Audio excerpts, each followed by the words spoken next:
Buck by Mark Pantoja. I didn't actually see the bull come out of the water. I was in the Jeep, filling out chain of custody forms for the samples Piper was collecting from the little lake. Allie was snoring softly behind the steering wheel. Miri and Lex were in the other Jeep, on the far side of the little blackened hill past the lake, making sure nothing flanked us. Sandy was 10, maybe 20 yards from the water, automatic rifle resting on her hip, keeping an eye for Xenos. That's when Piper started screaming. By the time I looked up, Piper was already tangled in the bull's feeding branches.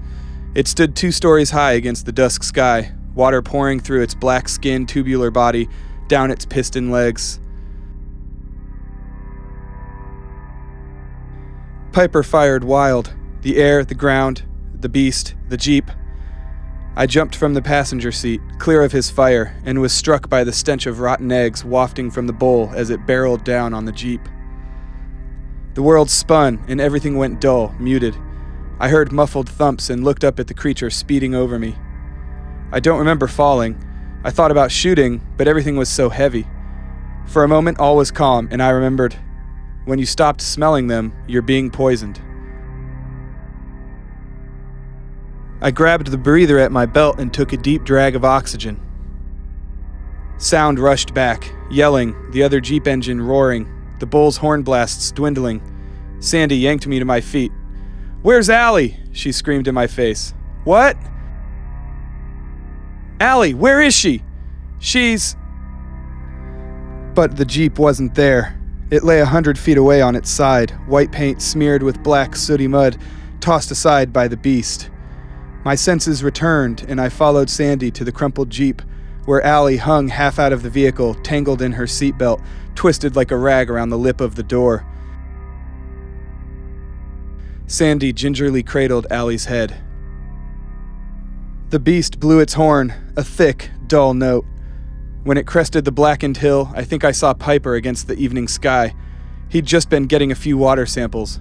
It'd been my turn, but I was being lazy and made him do it. Could have been me in those branches. Should have been me. The beast was gone, but what if there was another in the water? I cradled my rifle, my hands slick with fear. "Doc!" Sandy yelled at me. "Help me!" She was trying to pull Allie from the wreck.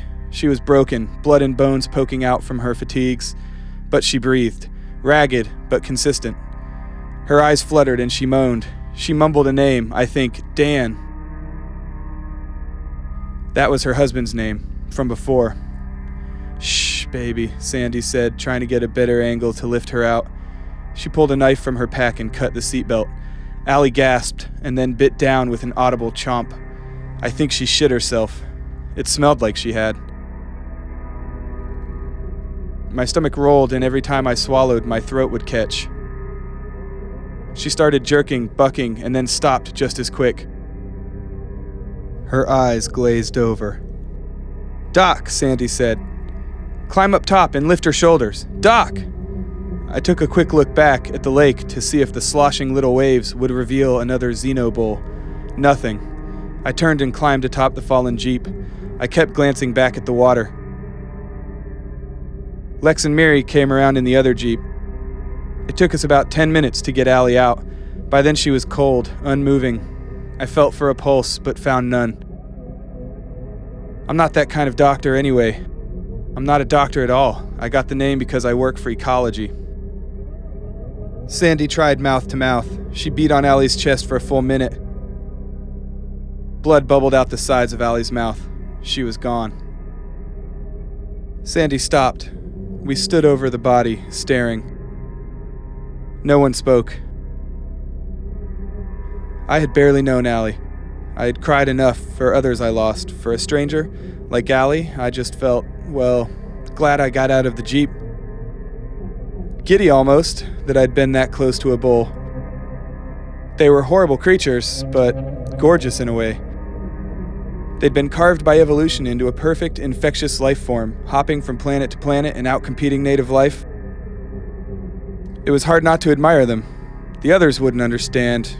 Even I don't, but Piper did. I wasn't ready to think about him, though.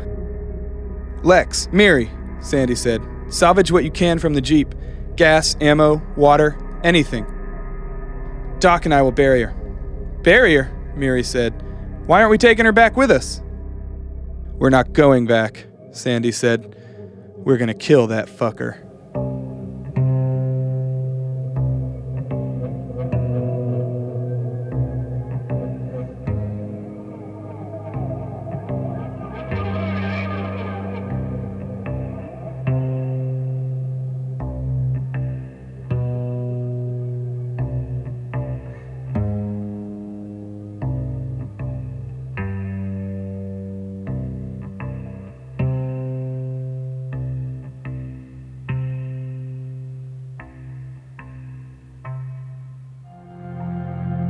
We'd raised our daughter near here, my wife and I, before the asteroids, before the conflagrations, before the attacks, before that bull killed Piper and Allie. Eastern Washington. Our GPS said we were near the Horse Heaven Hills. I couldn't tell. All the contaminant zone looked the same. Charred rolling hills and ash valleys speckled with charcoal stumps. The small lake was the largest body of water we'd found. Pond or lake? What's the difference? Something about being able to see the bottom, I think. Does it count if it's too murky from soot? We were on our last stop, out here to measure the effects of the toxics program on xenobiotic life. 3 water samples and then back up north. Those of us who survived in North America were gathered up in northwestern Canada under the Emergency Authority, and we'd grown pretty desperate. After the ground war failed to stop the infection of xenolife, we'd turned to nukes to stop them. The explosions wiped out everything in the blast zone, but the xenos just swept right back in. Radiation and fallout didn't seem to bother them at all. Just look at California. Once the cities fell, the Air Force bombed the whole state to slag, but the xenos just crawled out of the ocean and made themselves at home. And you can't really bomb the oceans. Now we've moved on to the toxics program, deploying contaminants to poison the soil and groundwater. Don't know why they thought it would work. We'd poisoned the oceans already, and that didn't seem to faze the xenos. But in desperate hours, people need to do something. We left Enclave 3 days ago, and hadn't encountered anything until the bull. We heard some xenofauna calls, spotted a land whale outside Spokane, xenogliders swirling around the massive creature, a mobile ecology. We steered clear of Spokane, another city reduced to chunks of concrete and blistered roads. We buried Allie at the sandy edge of the lake, piled under ashy dirt and rocks. Sandy didn't say anything, just stood in the headlights of the remaining Jeep. It was after midnight when we finished. I hadn't eaten since lunch, but wasn't hungry. I was just scared and wanted to get away from the water, far away. But I stayed quiet and kept a sad look on my face. The authority had been spraying most of the Pacific Northwest for months now. After poisoning the oceans with toxics, pesticides, metals, even PCBs, with no effect on the xenos, the authority was now trying to poison the soil and fresh water in the zone. It was ecological suicide. The poisons were starting to show up in northern aquifers, and the seasonal snows were showing contamination as well. And yet, xenolife marched on. It was hopeless fighting them, though few of us would say it out loud. There was nowhere left to run.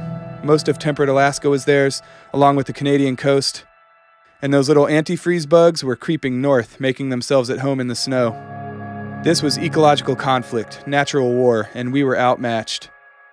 But people need a target, something to fight, if just to give them a little hope. Even me. I knew these samples wouldn't tell us anything, and so did ecology. Not the samples, not the satellites, not the remote viewing stations, not the toxics program. The xenos were a phage, an interplanetary locust, and they'd probably evolved in space, and done this to millions of ecologies. They were swatting us off our own planet. We were their pests. All we could do was collect samples and gather evidence of our apocalypse. We should have gone back then. It was an ecology field project. I was in charge. But I didn't say anything. It wouldn't have mattered if I had.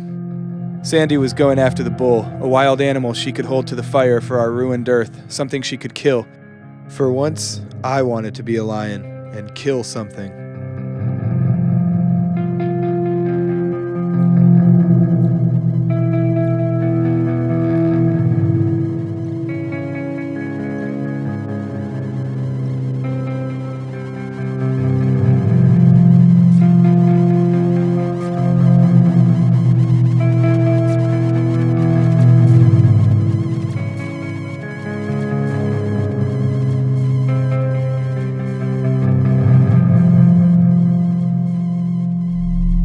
Miri and Lex siphoned a few gallons of gas from the wrecked Jeep, along with the recoilless, a case of 20mm rounds, some water, and Allie's ammo. We had enough gas to chase the bull for a day, maybe two. Then we'd have to beeline it back to the southernmost fuel depot, 500 miles from here.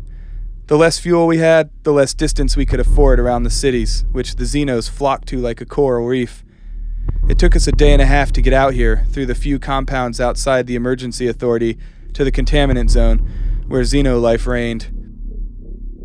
The Xenos came crawling out of the oceans after the asteroids hit 6 years ago, infecting the seas and then the land. Herds of exotic extraterrestrial life inhabited the coasts and started out across the continental U.S. The emergency authority had lost contact with Hawaii 2 years ago. Satellite photos revealed islands covered in huge black leathery xenolife. Leaves, some kind of xenoflora. Such categorizations the Xenos appeared to flaunt. They switched back and forth between plants and animals. Each year it got worse. The xenolife pumped oxygen-rich spores out from the oceans, and the spores rode seasonal winds onto land, where they turned seasonal wildfires into conflagrations, clearing the land for xenofauna to sweep through, filling vacated ecological niches. All the while, aquatic xenos cultivated hydrogen from the waters and produced hydrogen sulfide gas, which oxidized and turned into sulfuric acid, which poisoned our lands with acid rain. At first, aliens dominated the equatorial band, feeding off the heat and sunlight, but they adapted and crept north, like those glycol-blooded antifreeze xenobeetles. The photovoltaic bulls moved slow at night, saving energy until daylight. That was probably what it was doing in the lake, insulating itself until dawn. During daylight, bulls moved pretty quick, covering up to 100 miles a day. I found one of Piper's spent shells while we were packing up. Besides his signature on the chain of custody forms, it was all there was left of him. I placed the shell on top of Allie's grave. 2 less humans on Earth, and all to show was a broken body and empty brass. I couldn't dwell, though. If I started feeling things now, I don't know I could hold it all back. I don't know if I would start blubbering or pick up my rifle and end it all. I sprinkled some soot over the shell and grave. We traveled through the night. Sandy was determined to stay on the beast's trail, and I wasn't about to argue. It was a tight fit with 4 of us in the gear. I shared the back seat with Miri and the recoilless, the shoulder-firing anti-tank, now anti-bull rifle. We stopped only for piss breaks and to check the bull's trail. Being the resident xenobiologist, I inspected our buck's tracks. That's what Sandy started calling it, buck or our buck. I didn't really know what I was looking for. Sandy was much better at tracking, but at least I felt like I was contributing. Jesus, Sandy said, squatting down in front of the Jeep, examining the spore I found in the breaking sun. Bulls don't eat much, taking most of their energy from the sun. They mulch everything they scoop in their feeding branches, using a bit for growth and the rest for shit. Flowers, which is what we found sticking out of one of Piper's tennis shoes Buck had shat out. I poked at the shit flower. It shied away, bending its stalk and closing up its blossom. The black-red petals had a fleshy feel to them. I could smell its fragrance, rotten eggs. Hydrogen sulfide, toxic to Earth life. The shit flower was pumping it out. The contaminant zone was littered with them. Atmospheric processors, I said. It's what they are. I know, she said. She stood up and stomped the flower and shoe. Black ichor oozed out from under her boot. Monsters.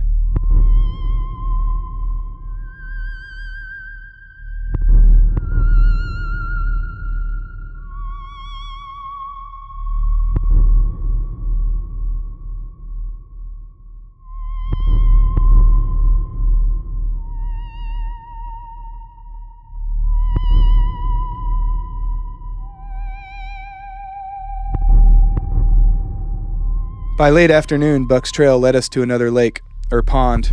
It was little more than a puddle, though big enough to hide a bull. The Xeno body plan was hydraulic and modular. They could spread themselves flat, an effective way of soaking up sunlight and hiding, and pump into their mobile form in a flash. There were a lot of tracks going to and from the water, but Sandy insisted we stop to make sure we were on the right trail. Lex parked us a ways from the water. Miri covered the rear. Sandy grabbed her rifle and slung a gear bag over her shoulder. She grabbed a few location flags.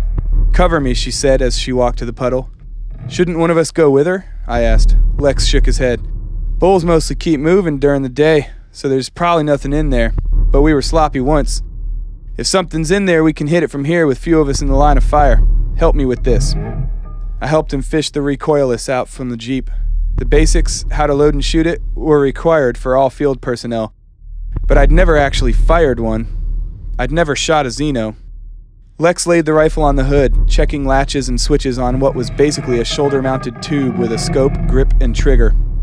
He told me to get the 20mm rounds. I grabbed a case from the back and placed it on the hood, but missed the edge, spilling the large caliber rounds.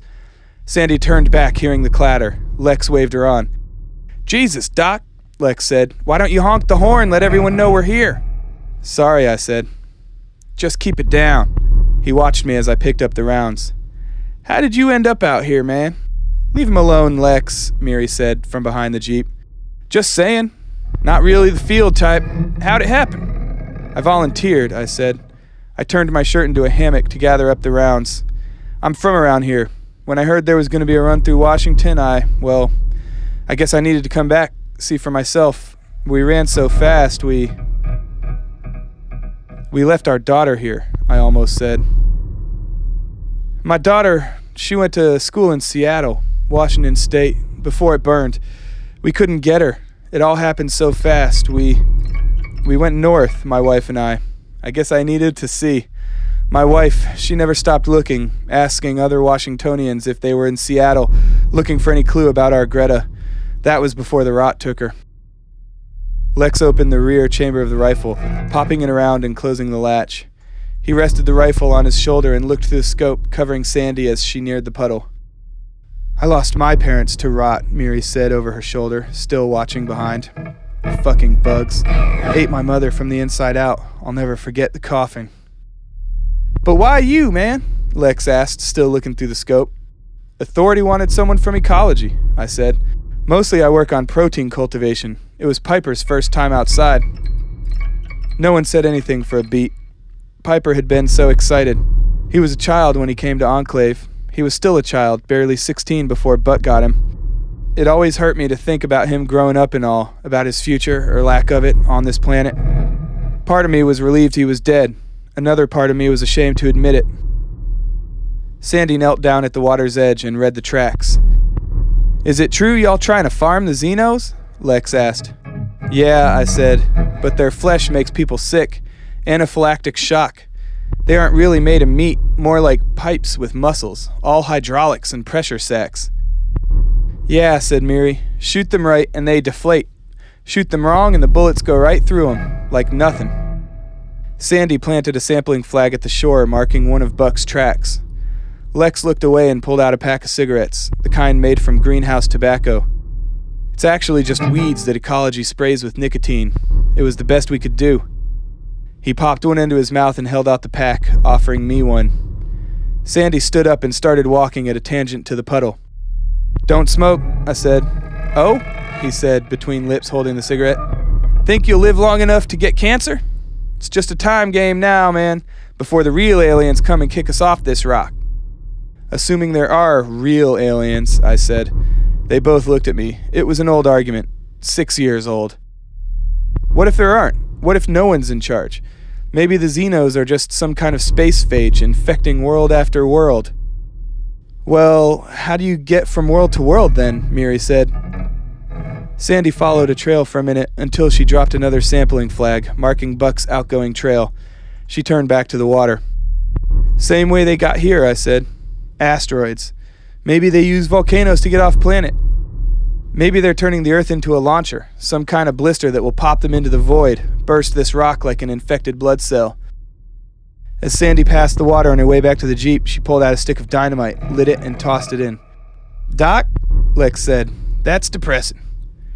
There's got to be someone to blame for all this." Sandy never missed a beat as the little pond exploded skyward, turning mud and water into a light mist. "I thought we were being quiet," I said when she got back to the Jeep. She shrugged. "Had to be sure."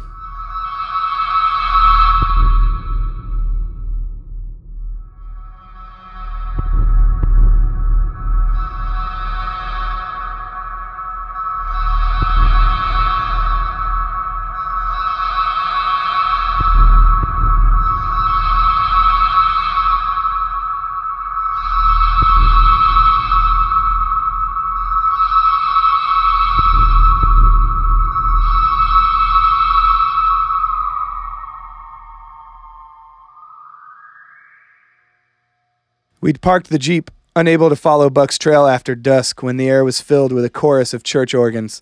A bull pack call and response, meaning bulls, close. Lex had parked on the side of a large, burnt hill, marked with a handful of tree stumps. The horn calls continued for a while, and we tried to triangulate their location. I was shaken a bit. I kept breathing and tried to ignore my churning stomach. Why had I come out here? Was it just guilt about Greta, or shame about being a rat? But I survived.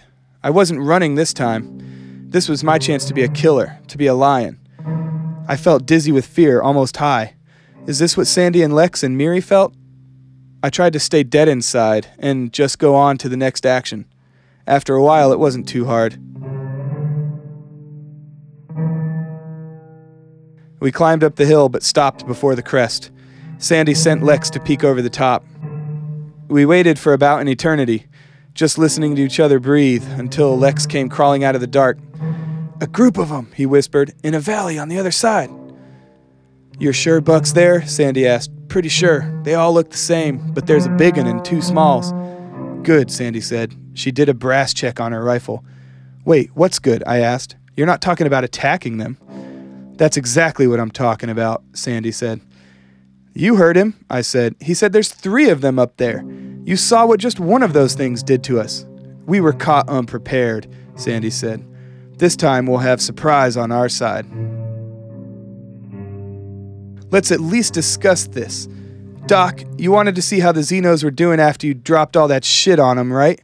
Well, look around. They're doing fine. They're making themselves right at fucking home, and ecology hasn't been able to do a goddamn thing about it. But there's something I can do." She lifted her rifle. "Now, my tactical command supersedes your project authority. We're staying, and we're going over that hill, and we're going to waste those fucks. Got it? Now let's go take a look." We belly crawled to the crest, and I smelt them before I saw them. 3 blacker-than-black shapes in a little valley below, their joints glinting in the moonlight. I was smiling in the dark, but it was strained, painful, so close to living Xenos and so totally scared. They don't sleep. At night, they just slow down and huddle or hide in lakes. They called each to each other intermittently, pipes blowing softly or branches scratching dry ground.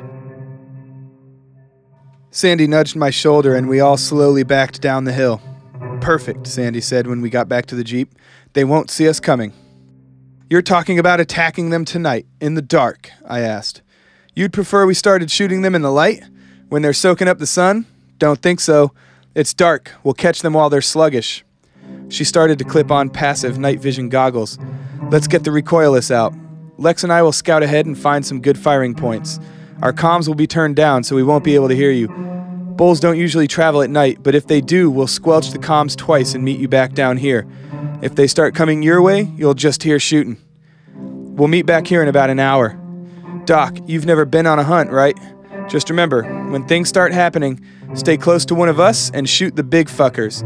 And if you shoot me, I'll kill you." We broke out the soft glow sticks and dug out the recoilless, ammo, and some protein bars.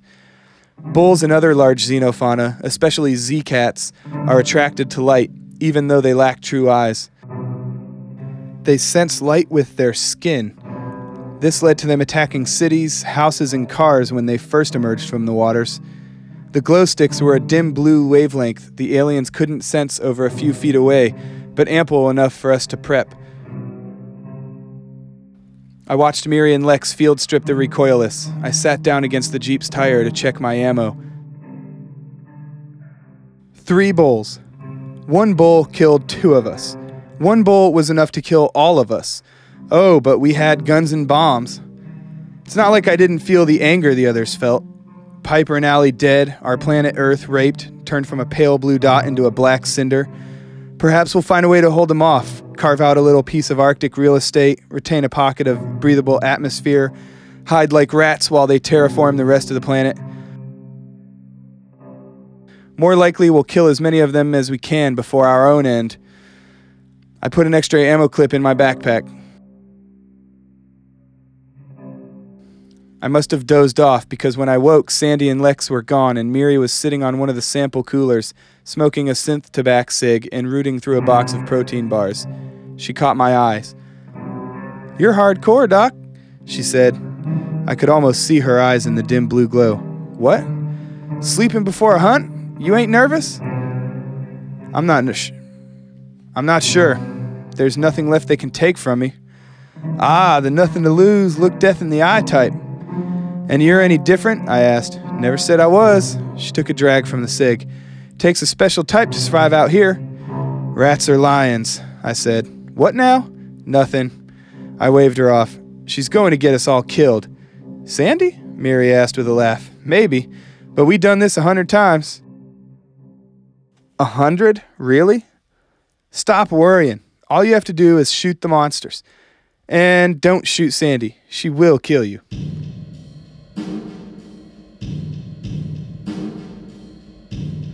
The radio at Miri's belt squelched once. We both looked at it.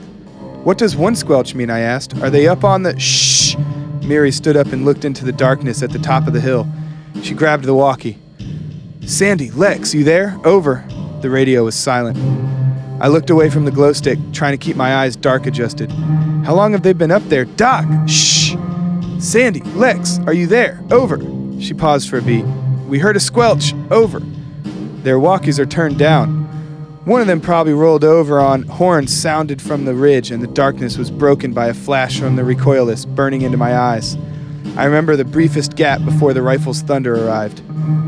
Miri was already in the Jeep, hitting the headlights and kicking on the engine. I jumped into the passenger seat, and she gunned us up the hill, swerving around stumps.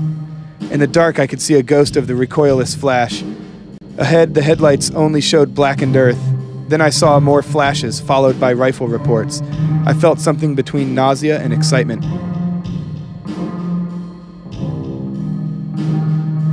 The headlights glinted off the joints of a bull spread out on the ground at the top of the ridge, and Miri slammed on the brakes.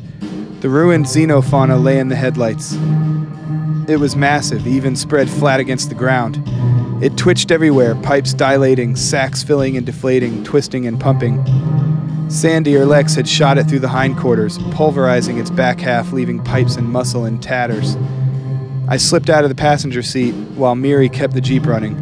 It might have been Buck or one of the smaller bulls, but all spread out it was hard to tell. "Shoot it, Doc!" "Wait," I said. I heard a moan and grabbed the flashlight at my belt. The recoilless lay on the ground before the creature. Its body reached for the light wherever it landed on skin. A bull called from the valley.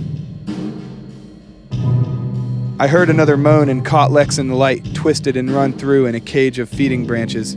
He bled from his mouth, ears, nose, throat, chest. Everywhere a branch stabbed through him.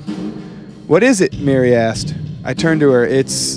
But she was looking at me, not behind her, not at Buck towering over the little vehicle.